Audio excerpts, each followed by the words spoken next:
Bom, então, vamos lá, vamos começar a parte 3 dos crimes contra a administração da justiça. Como diria o filósofo, quem sabe faz ao vivo, aqui ao vivo e a cores. Aqui eu estou checando, está saindo bem aí, tá beleza? Então vamos começar, né? Parte 3. Nós terminamos a parte 2 falando do crime de falso testemunho ou falsa perícia, que é o previsto no 342, fazer afirmação falsa ou negar ou calar a verdade como testemunha, perito, contador, tradutor, intérprete em processo judicial ou administrativo, inquérito policial ou em juízo arbitral. Nós dissemos que a pena é de reclusão de 1 a 3 anos e multa, e que por a pena mínima não ser superior a 1 ano, cabe suspensão do processo, previsto no artigo 89 da Lei 9.099, porque é uma conduta de menor potencial ofensivo, tá? Agora eu preciso mostrar os elementos, né, do crime. Os elementos do crime são objetividade jurídica, o bem jurídico que se visa proteger aqui é a administração da justiça. Nós estamos falando de crimes contra a administração da justiça. O sujeito ativo aqui, ele é próprio, tá? Porque a lei exige uma qualificação especial do sujeito ativo. No crime de falso testemunho só pode ser testemunha, perito, contador, tradutor ou intérprete. Vamos repetir? Crime próprio, porque a lei exige que seja ou testemunha, ou perito, ou contador, ou intérprete. Sujeito passivo é o Estado, porque a testemunha, o perito, o contador e o intérprete têm obrigação de falar a verdade, né? De não calar e falar a verdade. Então, o autor do crime está previsto no artigo 186, parágrafo único e 198 do CPP, perito, né? Intérprete, testemunha. A vítima não é sujeito ativo. Mas, professor Franklin, se a vítima mentir em juízo, ela não pratica crime de falso testemunho. Atenção! Outra pergunta. Professor Franklin, as partes no processo civil. Partes. Não são as testemunhas do processo civil. Eventualmente, as testemunhas do processo civil, se calarem ou não falarem a verdade, respondem por falso testemunho. Mas eu estou falando das partes. Requerente e requerido cometem falso testemunho? Não, não comete o delito. Por quê? O réu, evidentemente, o requerido, pode, na defesa, alegar, e aí vai tentar provar a sua tese, o autor vai tentar provar a tese dele. Não necessariamente há aí o falso testemunho. Até porque parte, requerente e requerido, não estão incluídos entre aqueles sujeitos ativos próprios que a lei indica. O elemento subjetivo aqui é o dolo. Ele tem que estar mentindo ou calando a verdade de forma consciente. E a tentativa, eu posso, embora de difícil configuração, eu posso admitir a tentativa. A consumação, ela se dá com o término do depoimento em processo judicial, administrativo, inquérito policial ou juízo arbitral. E aqui eu volto a falar da tentativa. A pessoa pode estar iniciando um depoimento falso em juízo e antes de terminar o depoimento, ele se retrata. Tá? Ou ele se retifica o depoimento dele. Então, quando ele retifica o depoimento dele, ele se retrata, não há o falso testemunho. Tá? Ele pode iniciar um depoimento e depois dizer, opa, eu me equivoquei, por favor, corrija aí. Aí não haverá o falso testemunho. Esse crime, ele é um crime de mão própria. Por quê? porque ele não admite a coautoria. Ele só pode ser praticado pelo agente em pessoa. Ninguém vai praticar o falso com ele, até porque a testemunha vai depor longe das outras testemunhas. E segundo, não pode haver participação aqui. Não há o auxílio para que uma pessoa também fale cale a verdade ou fale mentira. E a ação penal pública incondicionada, porque todos os crimes contra a administração pública são de ação penal pública incondicionada. Aqui eu tenho uma modalidade especial de falso testemunho, em que, prevista no artigo 343, em que o agente oferece ou promete dinheiro ou qualquer outra vantagem à testemunha, perito, contador, tradutor ou intérprete para fazer afirmação falsa, negar ou calar a verdade em depoimento, perícia, cálculos, tradução e interpretação. Pena de 3 a 4 anos e multa. Crime de grave potencial ofensivo, tá? Aqui, senhores, no crime anterior de falso testemunho, previsto no 342, eu tinha a conduta da testemunha, do perito, do intérprete, do tradutor, que fazia afirmação falsa, ou calava a verdade. Aqui eu tenho um agente que oferece, que dá, que promete dinheiro ou qualquer vantagem a essas pessoas aqui, para que elas pratiquem o falso testemunho. Então é diferente, tá? É uma modalidade diferente do crime anterior. Bom, como eu disse, a pena é de 3 a 4 anos. Trata-se de crime de grave potencialidade ofensiva. E os elementos objetivos são: primeiro, objetividade jurídica, proteção da administração da justiça. Nós estamos falando de crimes contra a administração pública e especificamente de crimes contra a administração da justiça. O prestígio da justiça. A testemunha está lá para falar a verdade, o perito está lá para fazer a perícia, uma perícia que, pelo princípio da verdade real, deve refletir a realidade dos fatos, não para enganar o juízo. Sujeito ativo, qualquer pessoa. Neste aqui, qualquer pessoa pode dar, prometer vantagem à testemunha para ela falar a mentira ou calar a verdade. Portanto, aqui o sujeito ativo é simples, comum, qualquer pessoa pode praticar. Pessoas subornadas. As pessoas subornadas, perito, testemunha, intérprete, que calarem ou falarem mentira, vão responder por falso testemunho. E a pessoa que pagou a propina para a testemunha falar a mentira, responde pelo 343, tá? Repetindo, pessoa que paga responde pelo 343 e a pessoa testemunha, o perito, o intérprete que fez a afirmação inverídica responde pelo 342. Não, a pergunta é, seria corrupção ativa? Não. Aqui eu tenho um crime específico, ele está dando a vantagem, especificamente eu tenho um dolo específico para que aquela testemunha, aquele perito, aquele intérprete fale ou cale a verdade. Fale mentira ou cale a verdade, tá?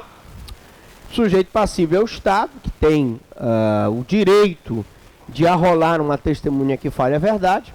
O elemento subjetivo é o dolo, ele só dá o dinheiro para aquela testemunha, para aquele perito, porque ele está consciente de que ele quer que aquela pessoa fale a mentira ou cale a verdade. Tentativa admissível, embora de difícil configuração, ele manda uma carta propondo que a testemunha fale a verdade em troca de uma vantagem, ou mesmo manda o dinheiro dentro da carta e a carta é extraviada. Consumação na ação de dar, oferecer ou prometer. Crime formal. Pô, e se a testemunha não fizer a afirmação falsa? Recebeu o dinheiro e não fez. Continua valendo o crime. Por quê? Porque aqui ele prevê o resultado naturalístico, mas não exige o resultado naturalístico para a sua consumação. Logo, crime formal, independe do resultado. A ação penal é pública, incondicionada, cabendo ao Ministério Público a propositura da denúncia sem nenhuma condição de procedibilidade, sem que haja necessidade de representação da vítima e nem requisição do Ministro da Justiça, porque a ação é pública incondicionada. Bom, coação no curso do processo. 344, não percam, nós já estamos no 344. Usar de violência ou grave ameaça com o fim de favorecer interesse próprio ou alheio contra a autoridade, parte ou qualquer outra pessoa que funciona ou é chamada a intervir em processo judicial, policial ou administrativo ou em juízo arbitral. Aqui, o agente usa de violência contra essas pessoas que nós acabamos de arrolar, autoridade, parte, com o objetivo de resguardar interesse pessoal, tá? A reclusão, a pena de reclusão de 1 a 4 anos, crime de médio potencial ofensivo, que cabe suspensão do processo, e multa, além da pena correspondente à violência. O que significa além da pena correspondente à violência? Se ele, no uso da violência contra a parte, ele causa lesão corporal, ele responderá por coação no curso do processo em concurso material com a lesão corporal. Ok? Objetividade jurídica é a proteção da administração da justiça. Ora, uma pessoa que usa de violência como coação no curso do processo, evidentemente está desprestigiando a justiça. O sujeito ativo pode ser qualquer pessoa, a lei não exige nenhuma qualificação especial. O sujeito passivo é o Estado.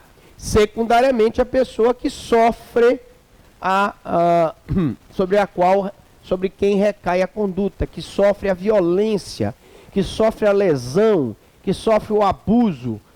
Então eu tenho um sujeito passivo primário, que é o Estado, e posso ter um sujeito passivo secundário ou imediato, que é quem sofre a lesão do bem jurídico, através da violência. O elemento subjetivo é o dolo. Não há, nesse caso, conduta culposa. Tentativa admite-se, ele tenta usar de violência contra a pessoa, mas ele é iniciada a execução, ela não se consuma por circunstâncias alheias à vontade do agente, alguém segura ele. Consumação com o emprego da violência física ou grave ameaça. Emprego da violência física ou grave ameaça já configura a conduta, tá? E ação penal pública incondicionada, cabendo ao MP o oferecimento da denúncia contra a pessoa que agiu com violência no curso do processo. Exercício arbitrário das próprias razões. Quando eu dou essa aula do exercício arbitrário das próprias razões, eu conto uma história verídica que aconteceu com uma professora minha. Eu tinha uma professora que, quando ela fez 15 anos, o pai dela deu uma caneta, né? Uma caneta de ouro para ela. E nessa caneta de ouro, ele mandou gravar o nome dela, né? Tomásia Guimarães da Silva, da Papá, dos Anzóis Pereira. Colocou lá a data de nascimento e deu para ela a caneta. Eis que um belo dia, essa caneta foi subtraída. E a Tomásia ficou sem a caneta. Anos se passaram, muitos anos depois, a Tomásia foi num banco, foi abrir uma conta. E botou a mão na bolsa, não tinha caneta, e pediu uma caneta emprestada para uma moça que estava do lado dela, uma moça muito distinta, muito elegante. Era uma loura, bonita, olhos, né, azuis, né, estava vestida para matar ou para morrer. E a Tomásia disse: eu vou pedir então essa caneta dessa moça. Quando ela pegou a caneta e começou a escrever, ela olhou para a caneta, viu que a caneta era de ouro, lembrou-se da caneta dela e viu lá o nome dela: Tomásia Guimarães Ferreira dos Anzóis Pereira, sei lá, viu a data de nascimento e não teve dúvida. Essa caneta foi a caneta que foi roubada da minha casa. Esperou a mulher virar as costas, pegou a caneta e saiu pela porta, tranquilo. A mulher acionou o segurança, pum, pegou a Tomásia. Gente, trata-se de uma das situações do exercício arbitrário das próprias razões, que está previsto no 345, fazer justiça pelas próprias mãos, para satisfazer pretensão, embora legítima, salvo quando a lei o permite. Então vamos lá, fazer justiça pelas próprias mãos. Nós não estamos mais na época da justiça privada. Hoje o Estado tem um monopólio da persecução penal, portanto você não pode fazer justiça com as próprias mãos. Para satisfazer pretensão, embora legítima, não há dúvida de que a pretensão da Tomásia era legítima.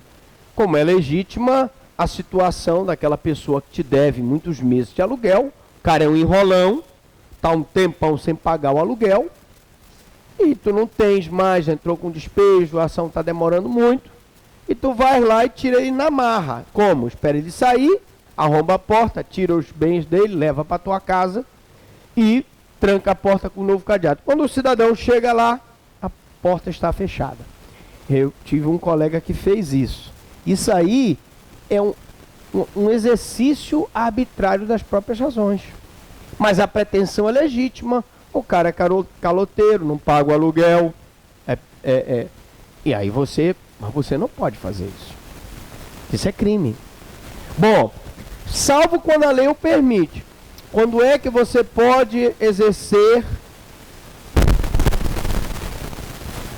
Quando é que você pode exercer o direito a fazer justiça pelas próprias mãos? Em algumas hipóteses, como a legítima defesa, né? A legítima defesa, inclusive, está previsto no próprio Código Civil. Bom, este crime está previsto com a detenção de 15 dias a 1 mês, ou multa, além da pena correspondente à violência, se ela tivesse usado a violência, tá? Fazer justiça pelas próprias mãos, tá bom? Bom, mas aí vamos lá. Objetividade jurídica, proteção da administração da justiça. Por quê? Porque é um desprestígio para a justiça você não procurar a justiça e fazer justiça com as próprias mãos. Sujeito ativo pode ser qualquer pessoa.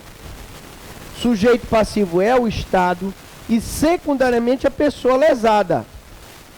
A mulher, não sei, depois ela contou esse caso numa aula de direito romano, a saudosa Tomásia Guimarães, que eu acho que vocês conheceram.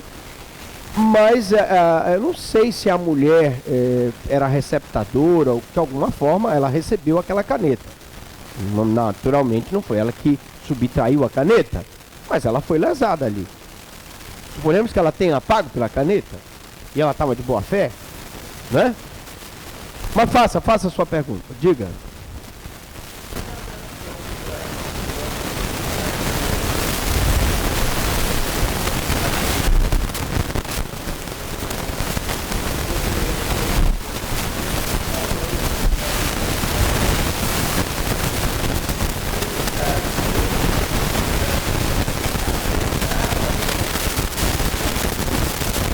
Se a mulher batida pelo ônibus se coloca na frente, tranca o ônibus, tentando impedir que ele passe, qual seria o exercício arbitrário das próprias razões? O exercício arbitrário das próprias razões se caracteriza por uma pretensão legítima, tipo, no caso da Tomásia, que foi atrás da caneta que havia sido subtraída, no caso desse colega meu que é comerciante, que alugou um ponto e a mulher também comerciante não pagava e ele se viu obrigado a retirar as coisas do ponto comercial, trancar, mudar a fechadura. Quando ela chegou lá, ou ela pagava o aluguel ou entregava as coisas. Ele não pode fazer isso. Ele teria que entrar com despejo. Agora, nesse caso específico da mulher, não há um exercício arbitrário das próprias razões, não. Mas qual seria o exercício arbitrário dela se colocar na frente do ônibus? Não, ela anotava a placa do ônibus, chamava a perícia ia lá constatar que foi batida por trás, perícia ia dar ganho de causa para ela e não precisaria. Não configura, tá? Sujeito ativo pode ser qualquer pessoa, sujeito passivo o Estado, secundariamente a pessoa lesada. Elemento subjetivo dolo, evidentemente que ele tem que estar fazendo justiça com as próprias mãos conscientemente. Agora ela viu a caneta parecida, estava no nome de outra pessoa, era a data de aniversário de outra pessoa, ela sabia que não era dela, e se apropriou da caneta da mulher, aí é apropriação indébita. A caneta não era dela, mas no caso a caneta era dela. Depois ela pegou a identidade, mostrou para o policial e disse: olha, essa caneta foi minha. Foi atrás do BO de não sei quantos anos que eles tinham feito, do roubo que tinha sido, o assalto que tinha sido feito na casa dela. E nesse caso sim, tá? Tentativa admite-se, né? Consumação com a conduta para satisfazer a pretensão. Na hora em que ela pegou a caneta e saiu e teve a posse tranquila da caneta, configurou. Na hora que ele pegou, tirou as coisas da mulher do ponto comercial, trancou a porta, satisfez a pretensão dele, configurou o exercício arbitrário, tá? Ação penal pública incondicionada, né? Uma pessoa invade a tua terra, tua fazenda. Vais lá, reúne uns capangas, tira o pessoal na marra. Exercício arbitrário das próprias razões. O pessoal vem invadir a tua terra, tu defende a tua terra, está previsto no Código Civil, legítima defesa, aí tudo bem, tá? Só não será o exercício arbitrário. Não, mas peraí. Se as pessoas já estão lá dentro, tu não vais contratar uns capangas e vai tirar os caras na marra lá. Não é assim. Você vai entrar com uma reintegração de posse, vai pegar uma liminar do juiz e vai mandar o oficial de justiça com a polícia para tirar. Você tirar através do teu capanga, você está no exercício arbitrário das próprias razões. Agora, se alguém tentar entrar no teu imóvel, você está autorizado a defender o teu imóvel pelo próprio Código Civil e pelo próprio Código Penal. É uma legítima defesa. É um desforço pessoal que está previsto no Código Civil. Tá bom?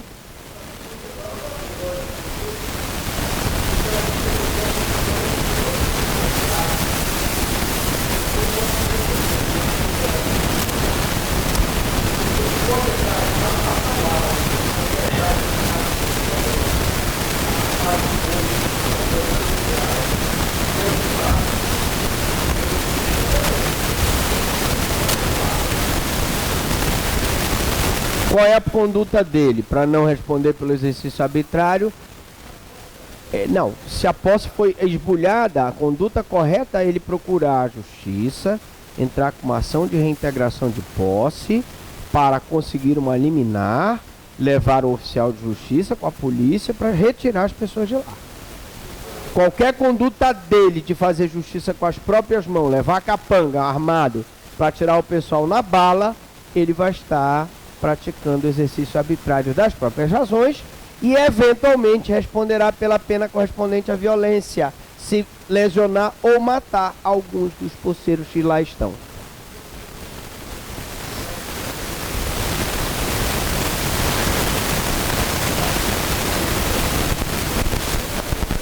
Sim, é garantida a legítima defesa e o direito de propriedade, lógico.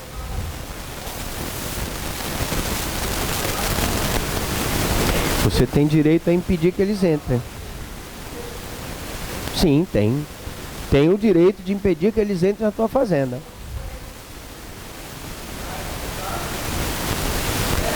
Depende da situação. É reconhecido, sim. Mas enfim, o que eu quero dizer aqui, eu não estou aqui querendo proteger absolutamente. Eu sou contra qualquer lesão a direito de outro. Como promotor de justiça, nós não defendemos nenhuma lesão a direito alheio. O cidadão tem a fazendinha dele, a terra dele, ninguém tem o direito de ir lá invadir injustamente a terra dele. Agora, o que eu aconselho essas pessoas, e eu fui promotor também do sul do Pará, vocês querem se proteger, ajam de acordo com a lei, para não ter problema. Porque você está certo, mas você acaba por uma situação exercendo arbitrariamente o teu direito, que é um direito teu, e por uma filigrana jurídica acaba respondendo sem necessidade um processo. Bom, mas ao uso da força, que eu estou dizendo que o uso da força é permitido. O que eu não posso é praticar o exercício arbitrário das próprias razões. Bom, vamos lá. 346. Tirar, suprimir, destruir ou danificar coisa própria que se acha em poder de terceiro por determinação judicial ou contravenção. Eu diria, gente, que isso aqui é uma modalidade especial de exercício arbitrário das próprias razões. Porque ele tira, suprime ou destrói ou danifica coisa que é dele, mas que está em poder de terceiro por determinação judicial. Ele age fazendo justiça com as próprias mãos. Ora, suponhamos uma mulher e um homem que estão se separando, divorciando, judicialmente, e que por uma determinação liminar, aquele imóvel que teoricamente seria dos dois, fica na mão dela. Ele, com raiva, toca fogo, vai lá e destrói através do incêndio. Acontece muito isso. Eu tive um caso em Conceição do Araguaia, que o cara revoltado, claro que era um barraco, mas enfim, ele foi lá revoltado, queimou o barraco. Já estava judicialmente em poder da esposa. E aí eu posso citar várias situações, coisas litigiosas que estão em poder de terceiro, a coisa é tua, mas está havendo ainda uma decisão sobre quem vai ficar com a coisa ou não, e aí você vai lá, tira, suprime, destrói ou danifica, você está praticando uma modalidade de exercício arbitrário das próprias razões, prevista no artigo 346, caput, cuja pena é detenção de 6 meses a 2 anos, crime de menor potencial ofensivo. Tá? Objetividade jurídica, proteção da administração da justiça. Nós estamos falando do prestígio da justiça. A justiça deu uma decisão, o objeto se encontra em poder daquela pessoa e você não pode ir lá e destruir. Você não pode ir lá e retirar. Você não pode ir lá e inutilizar. Sujeito ativo, só o proprietário do objeto. Portanto, o crime é próprio, porque a lei exige uma qualificação especial. Se for terceiro, que não é proprietário do objeto, que vai lá, pega o bem e destrua, não se trata do exercício arbitrário, dessa modalidade de exercício arbitrário das próprias razões. Porque, nesse caso aqui, a lei exige que somente o proprietário do objeto material, destruído, inutilizado, retirado, é que pode ser o sujeito ativo. Crime próprio. Sujeito passivo é o Estado e, secundariamente, a pessoa lesada. Ora, se a justiça deu aquele bem àquela pessoa e aquele bem é destruído, aquela pessoa é lesada. Portanto, será o sujeito passivo imediato ou secundário. Elemento subjetivo, dolo, vontade livre e consciente de inutilizar, danificar bem que se encontra em poder de terceiro por decisão judicial. Tentativa admite-se, ele tentou inutilizar, tentou retirar, mas não conseguiu. Consumação com a violação do objeto material, crime material. A lei exige o resultado naturalístico. Tem que haver a inutilização, né? O dano no objeto material. Ação penal pública incondicionada. Mesmo que a vítima, pessoa, não queira, mas a mulher voltou com o cara, ficou tudo bem, não interessa, porque a ação penal é pública incondicionada, o Ministério Público não tem que dar satisfações para ele, vai mover a ação contra o marido que destruiu aquele bem que era litigioso. Fraude processual. Fraude processual. 347. inovar artificiosamente na pendência de processo civil ou administrativo o estado de lugar, de coisa ou de pessoa. Atenção! Inovar artificiosamente na pendência de processo civil ou administrativo. Está escrito processo penal aí? Não. Processo civil administrativo. O estado de lugar, de coisa ou de pessoa.